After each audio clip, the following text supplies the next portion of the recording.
It was just really, really transformative for me to just see this going on and to see all these like unabashed displays of personhood. Every single thing I was like, this is the craziest shit I've ever seen. I had a massive grin on my face the whole time.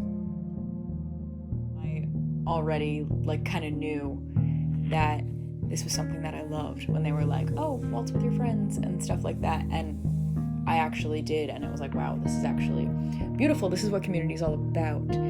Like, this is love, this is friendship.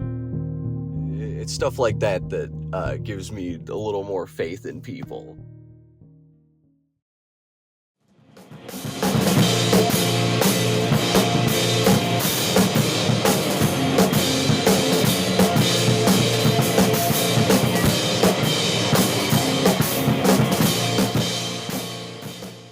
I was really interested in this idea of like, oh, we're gonna play this show that's organized by trans women. It's like for transition costs and for gender affirming care. So like the crowd is gonna be all trans people, and I feel like that gave me like, I felt like I was able to do things at that show that I wouldn't necessarily do if I knew that my audience might be like half cis people. This benefit, the one that we did in January, was for a group that like supports me. This is a mutual aid fund that like I've gone to in the past to like help with my transition and the costs of that. That feels very beautiful. I am so lucky to be in a city where there are people who are like doing a lot of work and putting a lot on the line to like help people with transitioning, because transitioning is so prohibitively expensive and just difficult. You kind of can't do it alone, I would say. You shouldn't do it alone.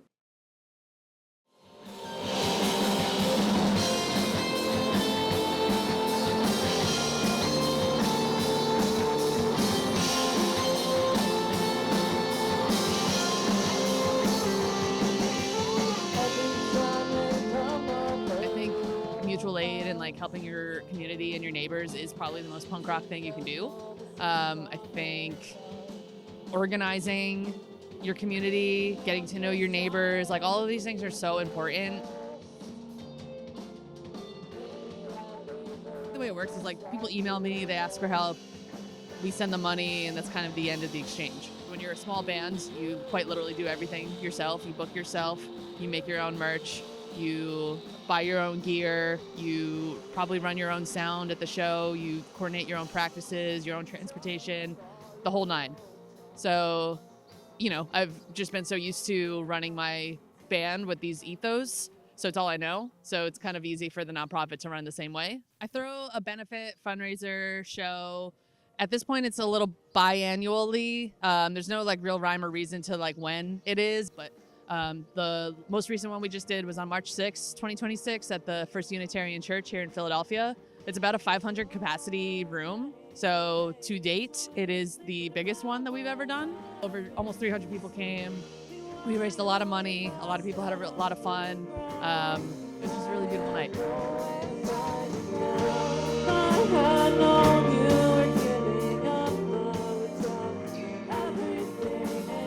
I feel like I've lived a good vast majority of my life trying to, I don't know, like appease other people, or like couldn't feel comfortable being my truest, most authentic self. So I don't want other people to have to suffer hiding who they truly are. If there's literally anything I can do to help mitigate that, I want to.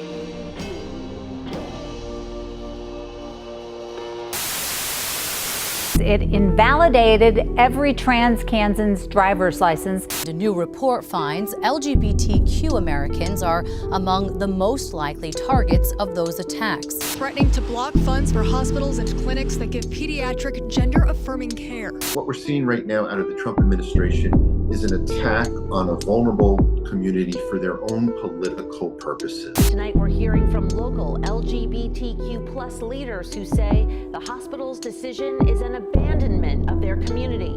Others say the hospital is anticipating a new state bill that would end state medical coverage funding gender-affirming surgery. I'm a primary care provider. So what that means is I'm seeing folks for like annual wellness checks. I'm also managing like chronic illness, and then I do a lot of preventative care. Part of primary care is also gender affirming care.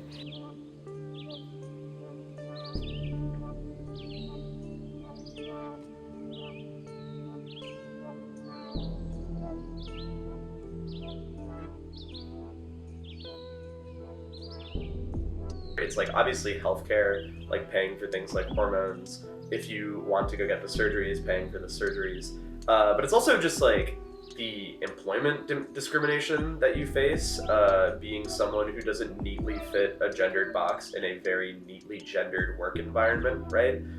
It's also the housing discrimination.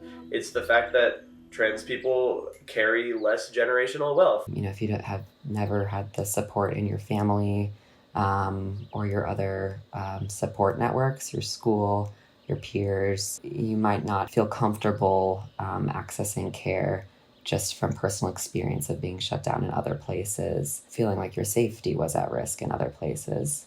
The economy is structured around gender, and so like you're always gonna experience like a unique kind of financial stress as a trans person. I think that historically we've done a really poor job of meeting people where they're at and where their needs are around those things. And they historically have been kind of like taboo subjects in medical care. Gender affirming care can look like care. It does not have to look like we're treating an illness. It can actually be like a really fun way to care about yourself. I have been screwed over a lot by the healthcare system in regards to this, and that's coming from someone who has like a ton of advantages that really a lot of trans people don't have. I think unfortunately it's just like a very like huge disadvantage us trans people have, right? Like if you don't have insurance, or if you have shitty insurance that doesn't cover things, like you kind of have to like, sometimes you're faced with a decision between, you know, like, okay, I got an extra $100 this week. Do I buy groceries or do I put it towards my like transition fund?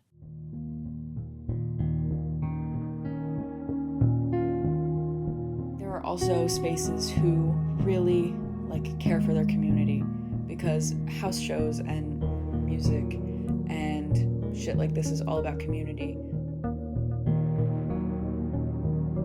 There's so much surplus wealth in this country, in this capitalist world. Like, it doesn't feel like it because we're all broke, but there's truly so much that you shouldn't feel bad about taking from it, like, ever. It feels good to be able to be like, hey, like, I might not be able to like spend a bunch of my own money to transition, but I can get a bunch of people to give you $10 to watch my band perform, and then like 2 weeks later I'm gonna come back and be like, hey, I need some stuff. You know, I need some help. The nonprofit exists to help people be their truest, most authentic self so that they can live the life they want to live comfortably and peacefully, considering all the other outside factors that really prevent them from trying to do that. I think that having access to these communities is like, it's proof that this sort of individualism that America sells people on is like poison and stupid. The best way to get out of this thing and to make a life that is livable for yourself is just to meet people and to know people and to be social. When we go on tour, sometimes people will come up to me and they'll be like, hey, you don't know me, but you guys sent me like $200 last month and it really helped a lot. Like, thank you so much. And it's nice to be able to put a face to the email and like meet people and like hear people tell me to my face that we were able to help them out somehow. It rocks when you can like see the fruits of your labor. It is not a great looking trajectory, but I also feel very hopeful that we have and can continue to take care of ourselves the way trans and queer people have for years and years and years. It's not just No More Dysphoria. Your local community should all be connecting with your local organizations.